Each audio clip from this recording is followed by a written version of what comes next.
So hello and welcome to those who've just joined us live, and also welcome to anyone who might be watching this back later on. We're really excited today to be talking about working with ambassadors and influencers. So really looking at how you can collaborate with trusted figures who might have a big reach or a big voice, who can help you engage with particular audiences that you're trying to reach online. So we'll share some tips, we'll share some examples as well. And here's our agenda on the screen now. And we're going to talk about both influencers and ambassadors. So to begin with, we're going to be unpacking the differences between them and thinking about how you might be able to work with them, how they might be able to help your organization, and what opportunities there might be to engage with these sorts of figures. We'll share some examples of how some organizations have done this well to increase their reach, build trust, to reach new audiences. And then we'll also have a breakout room discussion where you can talk about any opportunities that you might have to work with influencers and ambassadors. And hopefully that means everyone will go away from today's session with some ideas, some thoughts, and things that you are going to go and implement to potentially explore working with influencers and ambassadors. And we'll just start with some quick introductions. So it's lovely to see lots of you online today. My name is Jasmine and I'm the digital training lead on the team here. And my experience of working with ambassadors and influencers has been through my different roles in social media management. So I've had the opportunity to work both with some big name influencers through large agencies, also some smaller influencers who wanted to support the nonprofits that I worked at.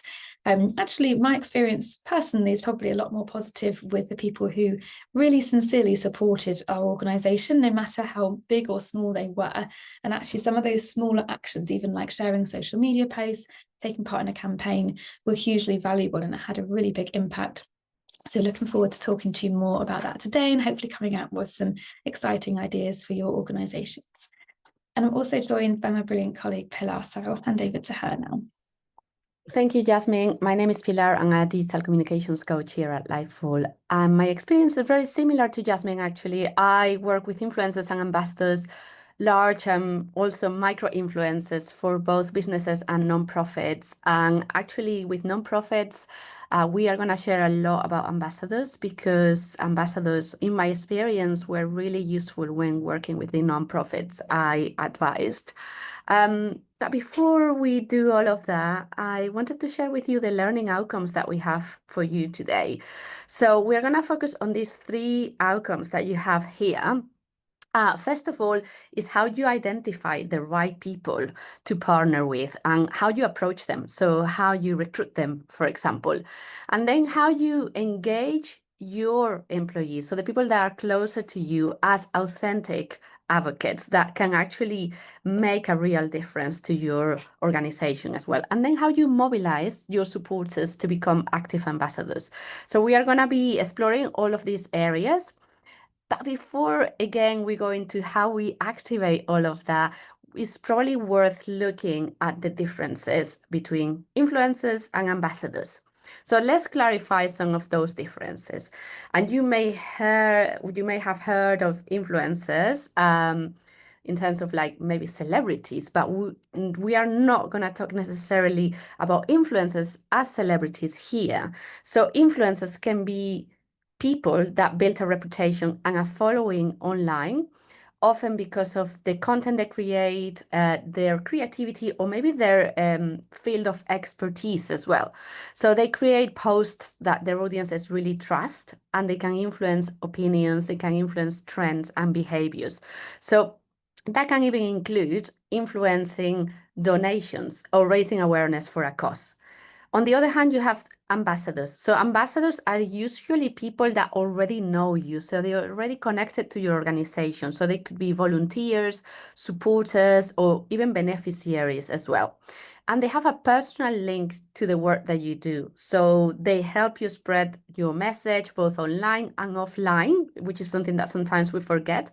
And they often have a long-term relationship with you. So if we summarize these, we can see that influencers are normally external voices with online followings, and ambassadors are people within your community that can amplify your cause.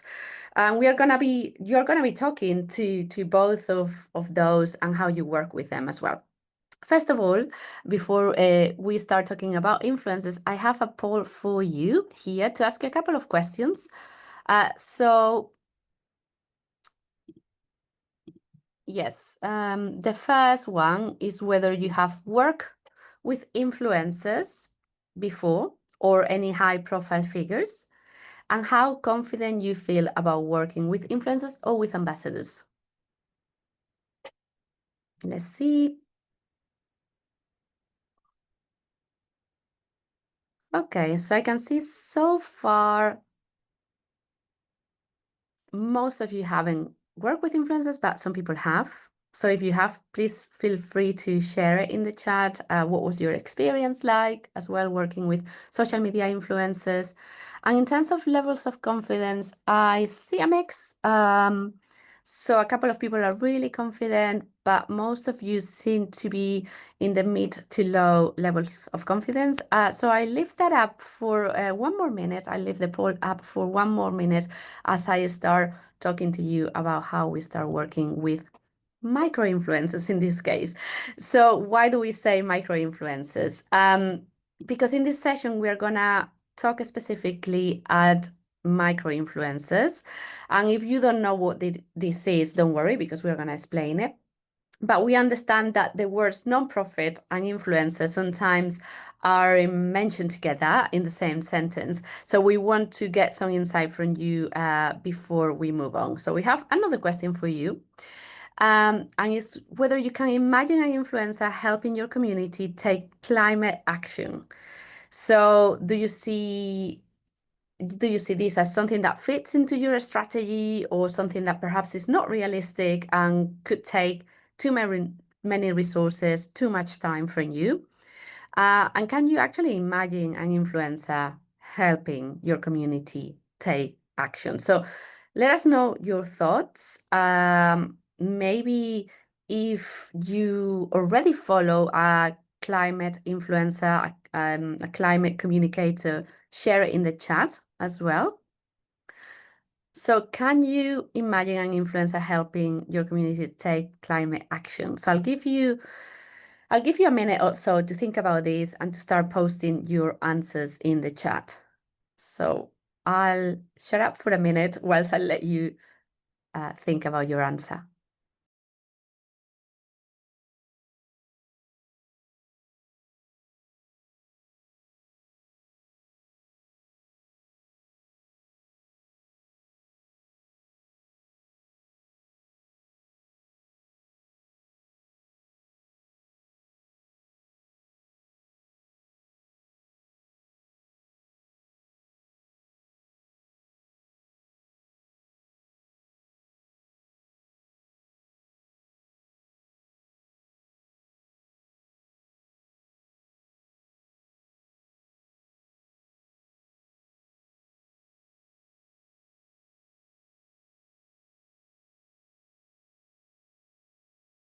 Okay, so we have already one answer from Rebecca. So Rebecca, you say we work on a parent influencer celeb letter on climate, and they are on Instagram. And Shelley is saying, yes, I you can imagine. I think you're saying you can imagine helping, uh, working with an influencer, but you are not sure how informed he or she will be about climate action. That's a really good comment, Shelley, and we are going to talk more about this because it's about choosing the right people. So we are going to see how to choose the right people that are actually could even be experts in certain fields that could help you from that point of view and how you work together to make that happen. Okay, so we have another comment from Supriya. We work on energy efficiency and stakeholders are varied. So different influences will be preferred for industry, government, consumers. That's really good as well. So influences by topic. We all actually have an example later on about how to work with experts in different fields as well. So by industry or whether they are related to maybe they have connections with the government or with consumers. That's really good as well. Okay, so really, really good answers. If you are still typing, go ahead. We are gonna read maybe one or two more. People really curate their channels, so influencers share our letter stories. Only a few of hundreds that signed share to Instagrid. Okay, Very good too. Influencers can draw attention to the work you are doing and get traction in communities that you may have more difficulty reaching. That's really good, Sophie, as well. And we are going to talk about that because in some cases, there are audiences that are hard to reach, or maybe you don't have those audiences, and they may be that the influencers can help you get to those people. And Anushka, even within climate action, the Alliance for an Energy Efficient Economy works on a niche area, advancing energy efficiency. So a lot of times direct connections with sustainability climate champions aren't apparent. Yes, that's really good as well. Paulina, it will be a good idea having influencers work on climate action. This will help increase the reach to target audience.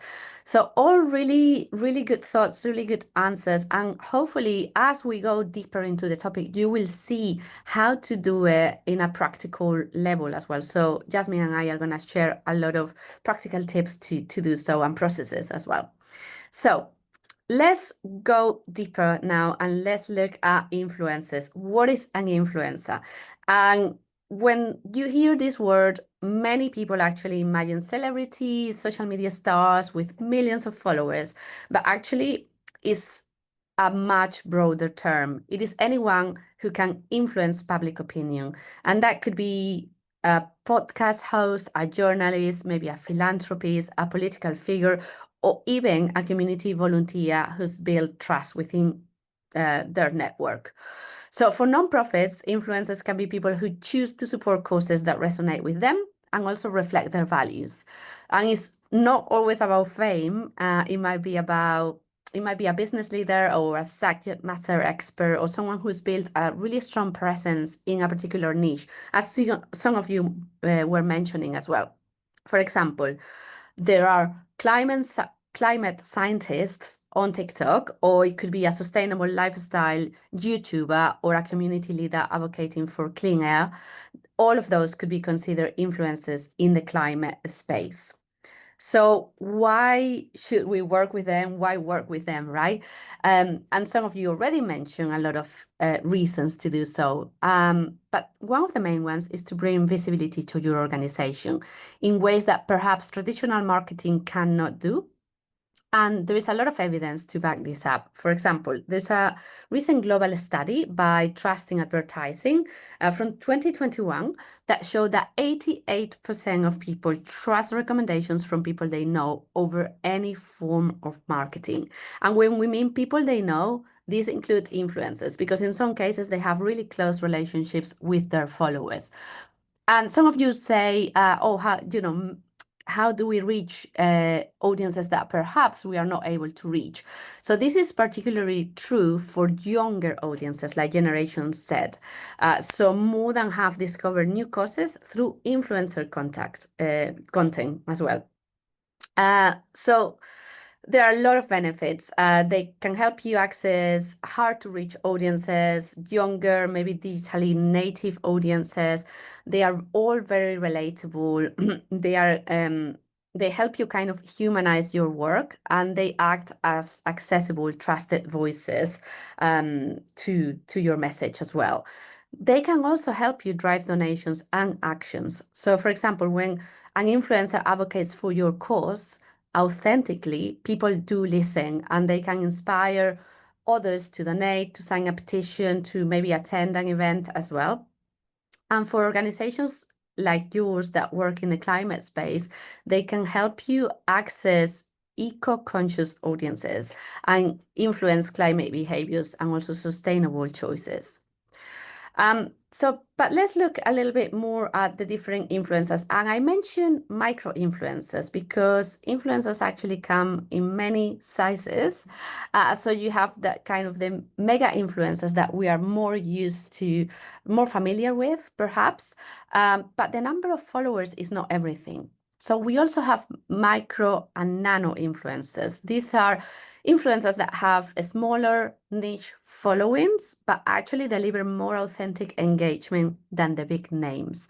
So as you can see in this pyramid, as you go up, as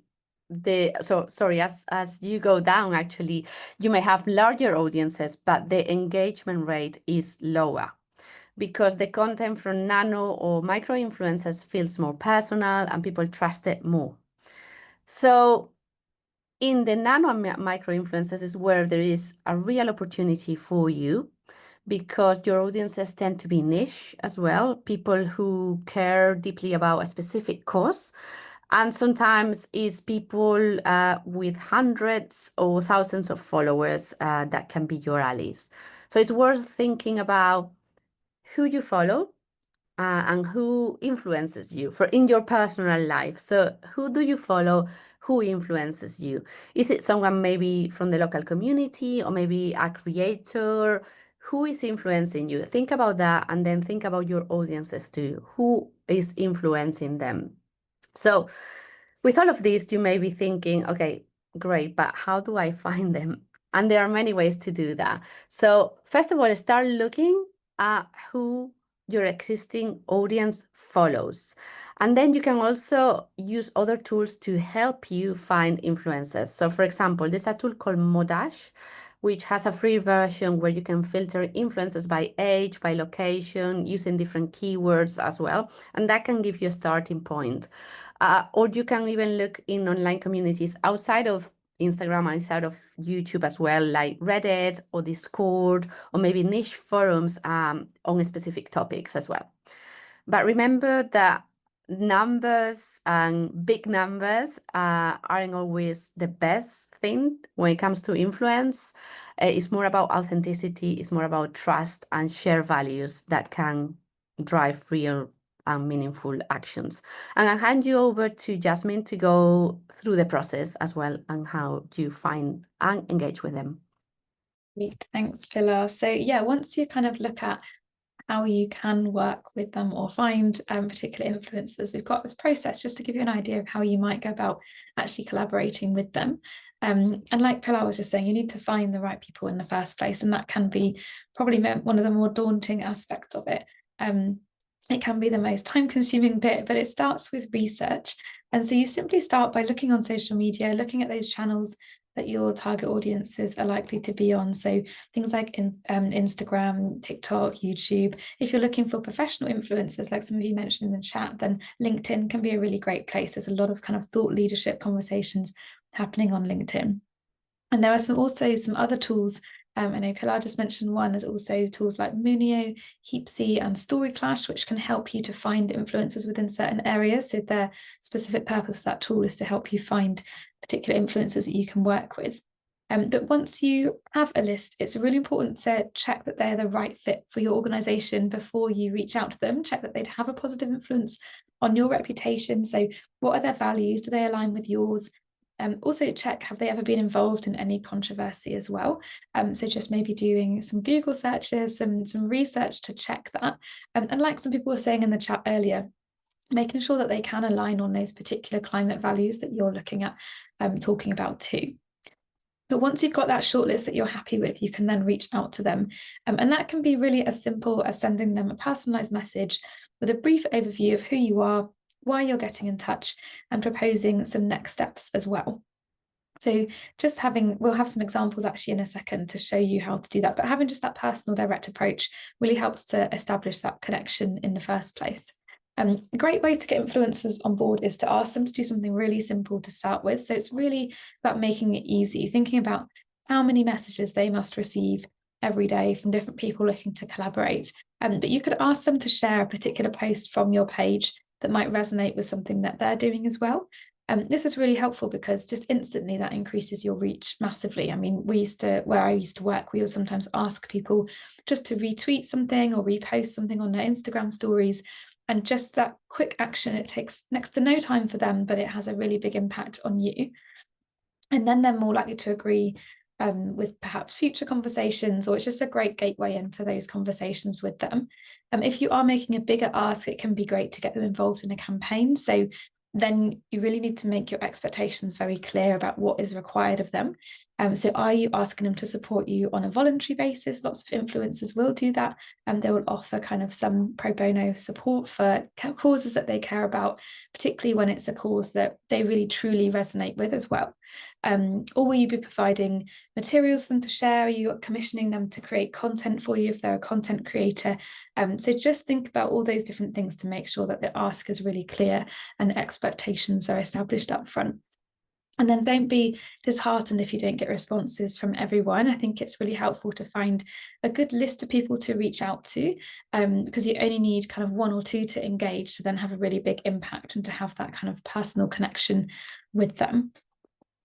So we do have an example on screen of a social media template. And of course, we'll share these slides. If you want to just copy and paste this and use them in future and obviously customize them, then that's absolutely fine. So it can be helpful to send someone a message via the platform you've discovered them on, for example, Instagram. So you want to keep it really concise. You want to grab their attention, make the initial ask as simple as possible, but just say, a friendly hello, explain your organization and that you're reaching out because you've got similar values. I think that's what's going to set you apart from the many other requests they might get or the spam messages that they probably see. But don't be shy or awkward about just being really straightforward and putting out that ask and what it is you'd like to discuss and see if they'd be interested in taking that further. So the main thing is making that simple, start small to build trust, and then that can help to amplify your message. And you can do something similar over email as well. So perhaps that might be a bit more formal, and just check on their profiles. Some of them will say how they prefer to be contacted. Perhaps they'll have an email address saying, please send inquiries here. And so just have a look at that when you're doing your research to know the best way to engage with them. So you'll have access to these afterwards if you would like to kind of borrow and adjust those, then do feel free. But we're going to have a look now at some examples of this in real life. So the first is an example of a climate influencer who I used to work with called Laura Young. And her Instagram has really grown organically through advocating for causes that she cares about with a real focus on climate action. And actually she started off very much doing her own kind of Instagram posts. She's now become kind of a news correspondent and had lots of opportunities outside of social media as well, which, like Pilar said earlier, we often forget about the things that then happen outside the realms of the Instagram page. And actually, when we worked together at my previous nonprofit called Tier Fund, and so we would often co-create content that we would share on her channel as well as the nonprofits, and that would really increase that reach. A great way of kind of engaging with people already at your organisation who have some reach. And I've noticed recently that she supports quite a few different organisations with posts, but is really dedicated to using her platform to amplifying good causes. So that's worth knowing, that just because someone is already working with nonprofits, it doesn't mean they won't also support yours. And I think that's something I notice about her kind of authentic content creation. She really wants to promote climate action amongst lots of different groups. So she is kind of open to that. Most recently, I saw that she has become an ambassador for Girl Guiding, which is the UK's largest youth organisation dedicated completely to girls. And so she worked with them on Earth Day and, again, really focuses on her specialism of the environment. So that's what she speaks into in any content that she creates. But aside from being an ambassador, she started off, I think, with doing social media content. So she's done a couple of reels for them, launching an eco award, another with some practical advice on going plastic free. And this combines her goal of educating people about small actions they can take to combat climate change with the Girl Guiding's aim of reaching more young people and educating them too. And they work with a range of ambassadors and influencers who are engaged with their target demographic of young girls. So you can see that they would have reached out to her with that aim. And actually looking at that from Laura's perspective as an influencer, you can see that she's been approached by an organisation that really resonates with what she cares about. And of course, she's gone on to become an ambassador for them. But even just getting involved in a one-off campaign like their Plastic Free July campaign would have been a great ask, because it's something that she's probably going to be talking about anyway. And it gives her an opportunity to increase her reach as well amongst a particular audience too. So I do have an example of one of the videos that she created, so you can have a look at that. Of course, it's quite big to request content from someone, with all the content creation that they are doing. But this example really aligns with something she'd probably already be talking about, but it also, as you'll see, hasn't taken lots of high production or edits to do it. So hopefully we can look at that now on her Instagram page. Hey everyone, I am just enjoying a little bit of time outdoors and it feels like the perfect chance to talk to you about Plastic Free July. I thought I would share a few tips that I have found really helpful to reduce the amount of plastic that I use, and hopefully you can too. First of all, if any of you are going camping in the month of July, why not try and swap out food that's wrapped in cling film for beeswax wraps or reusable containers? And also think about the camping equipment that you need. Do you have to buy it all brand new, or can you borrow it from friends, families, or other people that are in your unit? If you're going to be doing any crafting, try and avoid things like glitter because that is single-use plastic, and try and use natural things like leaves, or maybe reuse fabric scraps, or do even things like paper mache. And of course, being prepared is one of the easiest ways to cut down plastic. I always try and have a reusable water bottle with me, reusable coffee cups, and things like cutlery as well. Do you have any plastic-free swaps that you find to be really helpful? Drop them in the comments. I always love to learn new ways that I can be reducing my own impact and reducing my plastic. I hope you have a fantastic plastic-free July, and definitely share if you are getting involved in the new Eco Awards and what you're doing to get that. Hey. So yeah, we can see there that she's kind of really speaking to that specific target audience. And so I can imagine that video would be a great asset to the nonprofit as well, but also to her existing following too. So let's have a look now at another example. And this is more from looking at a nonprofit's perspective, and a big nonprofit, Habitat for Humanity. And we've got a powerful example of how they've used influencer marketing to drive impact. And they were running a campaign called Home is the Key, with a strategic partnership where they worked with 14 influencers, which I think is quite a lot, but they've kind of got the scale there. But what's really helpful to think about is the problem they identified was that lots of people know about Habitat for Humanity for their volunteer-led building projects, but not as many people think about the fact that they could donate and that they rely on donations, which actually is something that I know lots of nonprofits find. So that gap in awareness amongst the general public was a real driver behind this campaign and why they wanted to get involved with influencers. So each creator that they worked with was tasked with sharing a personal story around the theme of what home means to them, to make that content personal, relatable, and then they would also link in by telling a story of a real family who would receive a new Habitat home. So it's kind of very specific brief for each of those 14 influencers that they worked with. And so they were tasked with talking about donations, but they also were working to highlight some of their key corporate partners who were supporting this campaign. So I think there were certain actions they could encourage that were then sponsored by the corporate partners who would then donate on their behalf. So there was kind of a link there to prompting people to donate while raising awareness of their partners. And through this, they reached over 3 million people organically, so through those influencers' own channels. They had over 45,000 engagements, and they did see a boost in donations, traffic to their campaign and their website. And so this was all through that authentic, story-driven content. And so using influencers who were then able to, I guess, really authentically engage by sharing their own personal stories, keeping to that task and that messaging can support the fundraising and partnership goals for this organisation. So yeah, I think a bigger version, but I'm sure something we can all think about on that more micro-influencer scale as well. And so before we move on to talk about ambassadors, I also just wanted to touch very briefly on outbound engagement, as this is a growing social media trend I think it's really worth being aware of. And you might have seen this actually in your own channels. And this just means actively commenting and engaging on other people's social media posts, but from your organization's page. And it's something that I think we're seeing lots of brands, lots of organizations and nonprofits doing. And this is something that's been noticed as a growing trend. I think we know that that comment section, particularly on things like Instagram, TikTok, Facebook, is a really key space to join in conversations, get noticed and build communities. But it's really important to do it strategically. So engaging with creator content that will align with your values, your audiences.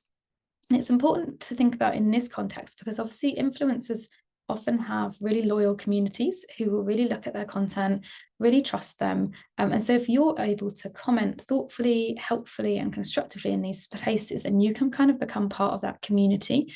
And particularly when, like Pilar mentioned earlier about the Gen Z link with kind of how much they are influenced by influencers and also that need for online community. So it's about embedding your brand in those spaces. And you could do this with people that you're already collaborating with. So making sure that you can be reactive. It's quite a kind of quick, responsive thing, but have meaningful contributions. Even simply like when I used to work with ambassadors, we'd make sure we'd always wish them happy birthday. We'd always comment on their milestone posts if they had any announcements, just to make sure that we were in that community. But it's really important to be careful of nuances, to really understand the vibe. Some brands do get caught out for engaging in memes and trends that are not appropriate for a brand to do so. So it's really important, of course, as nonprofits to remain sensitive and professional. The post on screen, actually, it's probably a bit small to read, but it's from a climate influencer, Kate Hall. And she was posting about their tour, and ChargeNet, which is a New Zealand EV charging network, commented saying that they were really excited to be supporting them on the tour. And then the influencer herself replied. And so then that comment sits at the top of getting hundreds of and thousands of views, and people really seeing that they're in that conversation. And so it's a way to stand out in an authentic and supportive way, which is exactly what we're kind of aiming for here. So another way that you can be interacting with the high profile figures that you might be working with or looking to work with as well. But now I will hand back to Pilar as we look at ambassadors. Thank you, Jasmine. So let's look now at ambassadors. And to remind you what ambassadors are, they are generally high-profile individuals in the media, online, or within your local community. And they tend to act as spokespeople for your organization. So how do we work with ambassadors? Let's look into that. So think about ambassadors as supporters who actively advocate for your cause, often on a voluntary basis, using maybe their personal networks to help you reach more people, raise awareness, maybe fundraise, and build momentum for your work. And these people, as I said before, they are already connected to you, they are already in your community. It's about how you ask them to get more involved. And before recruiting them, the first step is to get clear how you actually want to work with them. So think about these questions. Is there maybe an upcoming campaign, a specific campaign where you need to expand your reach, maybe reach people that you are not reaching at the moment? Is it something to build more long-term awareness in your local community? Or are you trying to engage a specific group of people? So we mentioned younger people, but it could be local businesses as well. So thinking about that will really help you understand how to find them and how to approach them. So let's think about it in a practical way. So a practical way about how you work with an ambassador could be running an ambassador program that is time bound. So for example, it's 3 months long and it's around a fundraising campaign, a fundraising appeal. Or it could be longer, it could be 6 months, and you ask ambassadors to commit to maybe taking 2 or 3 small actions during that time. So that could be posting content, that could be attending events, it could be making introductions to people that you want to get access to as well. So having these kind of a structure in place will help you manage it, will also give everyone clear expectations. Because ambassadors can really help when it comes to, for example, underrepresented communities or close-knit communities where personal recommendations carry a lot of weight, more than traditional marketing. So the way that your ambassadors represent you can be really flexible. So for example, to give you a few examples, think about a local election year. And how they can help you share information about voter registration deadlines, for example, or a fundraising appeal where they can publish a post of why they support your cause and share your donation link with their network. Or recruiting ambassadors from a key demographic, such as young supporters, because they can give you access to schools, universities, maybe online communities that are hard for you to reach. So it's important to design this ambassador program around your real needs and not around a template. So you don't always have to recruit externally. Your ambassadors might already be sitting within your existing community, and the key is giving them something that is really meaningful but also achievable for them to do. So we'll go into what that might look like next. I want to share with you a roadmap that I think is really useful to guide you in terms of those actions that are important to take with ambassadors. First of all, finding them, right? How you find your ambassadors. You don't need to identify loads and loads of people. Maybe you just need 3 to 5 really engaged ambassadors, because they can make a huge difference to a small nonprofit.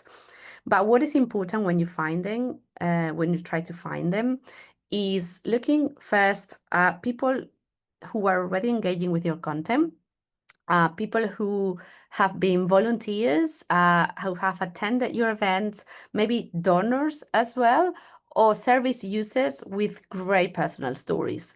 You can also look at influential local community members, maybe teachers, faith leaders, business owners.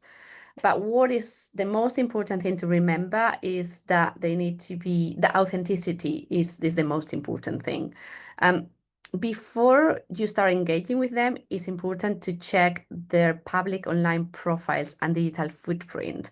So maybe doing a quick Google search on their names, just to avoid any potential reputation issues. So make sure that they haven't been involved in any scandal in the past that may impact you. And also considering whether these people would be comfortable speaking to groups, writing posts, maybe advocating within their networks. So the second step is you have them already identified. How do you invite them? So make it really personal when you're reaching out. So sending a good message, and this message can include things like, or should include things like introducing yourself and your organization, also acknowledging that you know that they already support you, and explain why you think they are a great fit. So why you think you should be working together. And then outline what the ambassador relationship would look like and what is in it for them as well, whether that is about their reputation, maybe about raising their profile, or about making a bigger impact for a specific cause. And then invite them for a quick chat or a call to discuss how that may work, because it will be good if you co-create that relationship with them as opposed to imposing them to them. And then we go into, okay, you talked to them already, they said yes, they accepted. So how you set them up for success. So this is about giving them the tools that they need to achieve the goals that you want to achieve together. So this is content, guidance that helps them stay engaged. And something that works really well is preparing an ambassador toolkit. And it doesn't have to be complicated, it doesn't have to be fancy. It's a simple PDF or a Google Drive folder that has sample posts, maybe campaign hashtags as well, graphics, images, key messages, and links to donation pages or petition pages.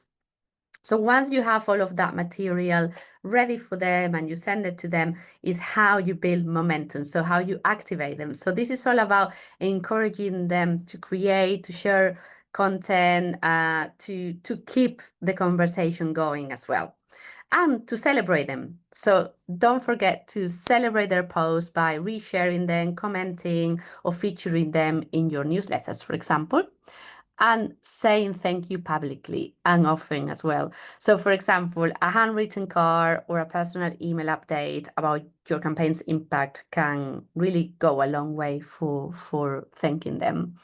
So let's look at an example of how an organization has worked with ambassadors in the past. So this is an example from Climate Outreach. Climate Outreach is a UK-based organization that focuses on engaging the public with climate change. And their Climate Ambassador program is a great example on how to amplify credible, trusted voices in the climate space. So the organization, what they do is that they work with a diverse group of UK climate scientists who are experts in their fields, but also who really care about engaging the public. So they have this mission as well. So when they become ambassadors, they are trained and supported to communicate complex climate topics in a way that is clear, is accessible, and is relevant to the audience, right? To the public. So on their website, you can actually find a full directory of ambassadors by topic. So this could be, and I know some of you mentioned this before, so this could be energy, oceans, land use, but also sustainable finance and climate justice. And what this is for is that journalists or educators or even event organizers can search this directory and reach out directly to the ambassadors for interviews, maybe for articles, to include them in their events, to participate in panels. So it makes this expertise really, really accessible. But what really makes the program effective is actually not just the experts, but the support and the training that they receive. So the ambassadors get guidance on storytelling, public speaking, media handling, and also just becoming confident and accessible communicators. Now, you may not have the resources to run a program at this scale, but we can learn from this program in the sense that we can use similar principles. For example, you can amplify your impact by equipping others to speak, giving them maybe a short training, giving them key messages, media tips to help them feel confident. Or you can also consider building a simple public-facing list on your website to showcase your ambassador voices. So this can help journalists, partners, funders discover the human stories behind your organization, behind your mission. So it's about really identifying who are the right messages who are really embedded in the communities that you are serving. So I hope this has inspired you to kind of create similar things or kind of use some of these learnings. But there's also something that we have been mentioning and I want to talk more about, which is the Ambassador Toolkit. So the Ambassador Toolkit is something that is very, very useful when you have an ambassador program because it helps your supporters speak really clearly, confidently about your work. They have all the resources that they need and they don't have to make it up from scratch. And again, it doesn't have to be fancy. So what should a toolkit like this include? It should include at a minimum your key message, so what you want to be shared, important dates so people know when they have to take action, clear tasks like, for example, share a post, email a friend, invite someone to an event, your social media handles, your hashtags for the particular campaign or activity, and your URLs as well. And also visual materials, so graphics, templates to use. A good example of this is, for example, some nonprofits may be preparing for a year-end campaign by giving their board members these simple toolkits. So these toolkits include sample emails, social media posts, and campaign facts. And this makes it really easy for the board members to approach their networks, but it can work for any other ambassador that you have as well. And to help you with this, I think Sabina has already shared it in the chat. We created a Liveful Ambassador Toolkit template that you can use and customize for your campaigns.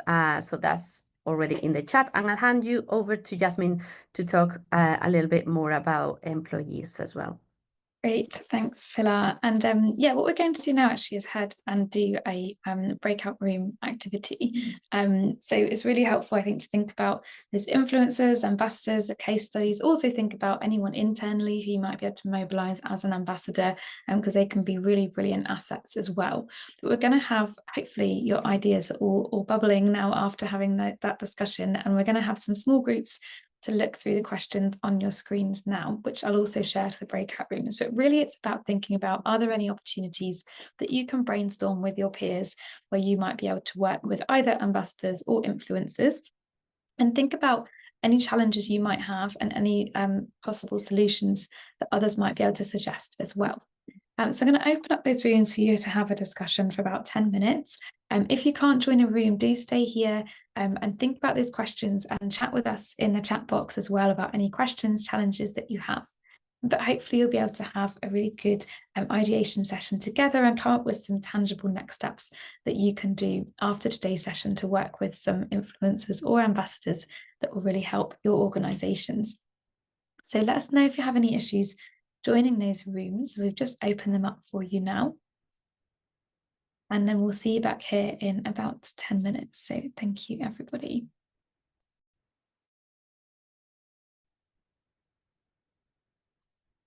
So while we wait for those who were in the breakout rooms to come back, I was just noticing Mary's comment in the chat about identifying influencers if engagement with social media is quite low. And I think that's a really interesting point. So thinking about your organization's presence on social media, if you don't have that bigger platform, that can feel quite challenging.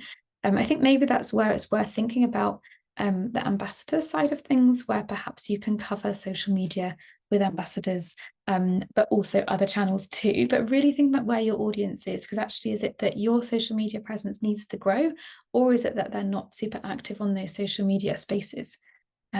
So welcome back everyone from the breakout rooms. We're just talking through thoughts about challenges and next steps as well. So yeah, I think Mary, a really good point to think about, and let us know if we can help with that further in a better conversation in a one-to-one as well. But welcome back to everyone who's just joined us again. I hope you had helpful discussions. What I'd love everybody to do, whether you're in a room or not, is to write in the chat and post a sentence just summarising what action you're going to take as a result of thinking about influencers and ambassadors today. So perhaps it's going to be researching, reaching out to somebody, re-engaging with somebody that you've worked with before. I'd love everybody to just write one sentence in the chat and let us know what action you're going to take. And you can do that while Pilar is going to talk through our next steps for us. Thank you. So after today's session, we have some recommendations for you on how to take this further. So the first thing is that we have some amazing courses on the Liveful Academy on how to activate ambassadors and how to work with influencers, or also how to engage with hard to reach audiences. Once you have done that, then you will be ready to start identifying opportunities with ambassadors and influencers. So we recommend that you download the Ambassador Toolkit to help you engage with them. Also, we have been recommending it in the chat as well, but do book a one-to-one with the team because we can help you work on your particular challenges and goals with influencers, and you can get advice from us on specifics as well. And then you will be ready to start reaching out to influencers about your upcoming campaigns. So before we go today as well, I want to remind you to complete your individual progress tracker if you haven't done it yet. The deadline is the 4th of August, and we'll share it in the chat. It has also been shared by email, and it is your chance to share feedback, and also is one of the qualifying criteria to join our alumni community, which I'm gonna talk to you about now. So our alumni community is the Bright Sparks Society, and there are a lot of benefits of joining. So for example, you can have early access to new digital tools that get released by our development team. You get access to an exclusive WhatsApp group where we share a lot of insights and tips, and you can network with many organizations around the world, and you get ongoing support from the Bridge team. So for example, we send a monthly newsletter with insights, with tips, and with updates on the sector as well. So how do you join? First of all, attend your final 2 live sessions. This is one of them, so you're here already. And the next one is the Digital Resilience Beyond Bridge, which is on the 29th of July. And it also counts if you watch the recording. You have to also complete one new e-learning course on the Liveful Academy and submit your progress tracker. The deadline to do this is the 4th of August, as I mentioned before. So if you do all of that, you will become part of the Bright Spark Society. Then we do have a final question for you, and is, how confident you feel now about working with influencers or ambassadors after this session, whether you plan to work with influencers or ambassadors in any of the future campaigns, and also how useful this session has been.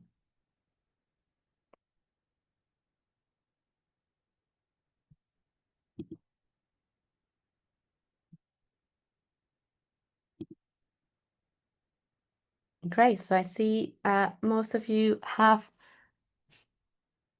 completed the poll. And if you have any questions, we still have a minute or so you can share your questions with us if you have them now, or as I mentioned before, you can email us at support@lifeful.com, or you can book a one-to-one with anyone in our team. But if you do have a question right now, we are here for another minute or so.